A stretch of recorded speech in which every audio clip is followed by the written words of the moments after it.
Can you go into like a little bit of an example, like a case study or two where, so I mean, Oh, even sure, yeah. explaining, like maybe even before going to the B2B, when Yeah. you're using research mode, like what are some examples of queries you've ran recently where you're like, wow, I'm really glad I did this in research mode as opposed to smart mode or instead of in ChatGPT or in Claude?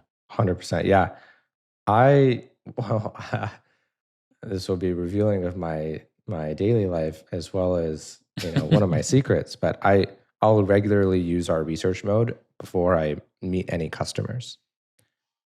So that's a perfect example of a use case where if I were to just type in the name of a company that I'm about to go in and give some technical pitch to, I'd get some links if I was using something like Google. If I was using ChatGPT, I might get some information about that company. But if I use research mode and I type in the company's name, it's also going to ask who maybe the founders are. It's going to ask, who the key people I should be talking to are. I can kind of have all of this extra research done for me. And if that takes 5-6 seconds, that's actually way more efficient than me sitting there trying to think about all the things I should be asking and then making follow-up searches. I want as much done in that one query without me having to think about it as possible.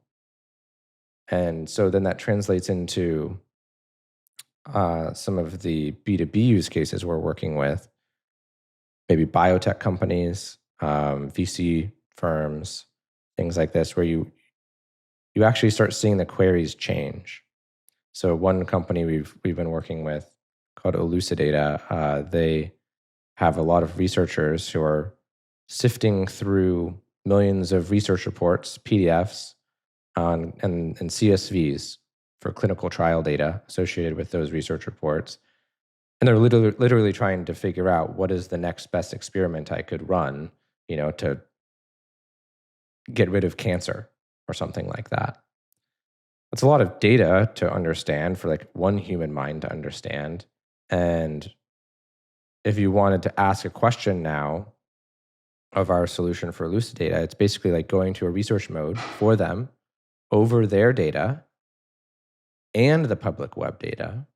So you can say, look, did this drug have a positive effect on cancer patients? Question mark. They have all these research reports. We can do search over those. They have all this clinical data that we can actually analyze in a code interpreter or kind of agent for data analysis there. And we can go out to the public web and get research reports that might not be from their proprietary data, but might be from other companies or academia and do the same thing. And with that one question, we're going to bring all of it back, break it down, and do more than summarize, but actually synthesize certain parts of their research for them, all with very clear citations and attributions so they can click through and verify over time. Another maybe even better example is a VC who's trying to know, should I invest in company X? Not the company X, but in company Y, let's say. And the same holds. They have all the investments they've made in the past from their firm. They have maybe information in a bunch of CSVs from their due diligence. There's a whole lot of information about that company, very likely on the public web. So when you say, should I invest in this company? What you're really saying, and what our deep research modes over this kind of proprietary use case does for you is, well, who are their founders? Who are their key employees? Did their founders have prior exits? How did their last companies do? In addition to that, let's go over all of the due diligence materials you have.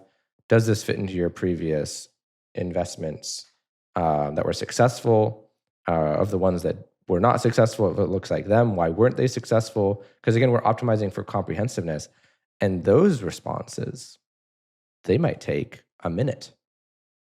But all the VCs that are using it are telling me, hey, do more. Like it could take a week. I don't care. Right. They don't, because if you can actually answer that question accurately, yeah, and do all that research for them, it would take them 2 or 3 weeks to do the same work. So if it takes 1 week, that's fine. We don't actually know how to even Yeah. do something that runs for a week right now, but that's an Yeah. exciting user behavior change. To be asked a question like that is very, very interesting. And that's why I'm very excited about automating more and more of these workflows, where now research mode on u.com might generate these text reports, but research mode for some of these companies will generate slide decks, with images, because we're calling out to image generation capabilities on top of all of the research we've done. And you can just walk into your investment committee and almost decision made. We try not to have the AI actually make the decision, but again, it's comprehensive. So it gives you all the information you would want to make the decision.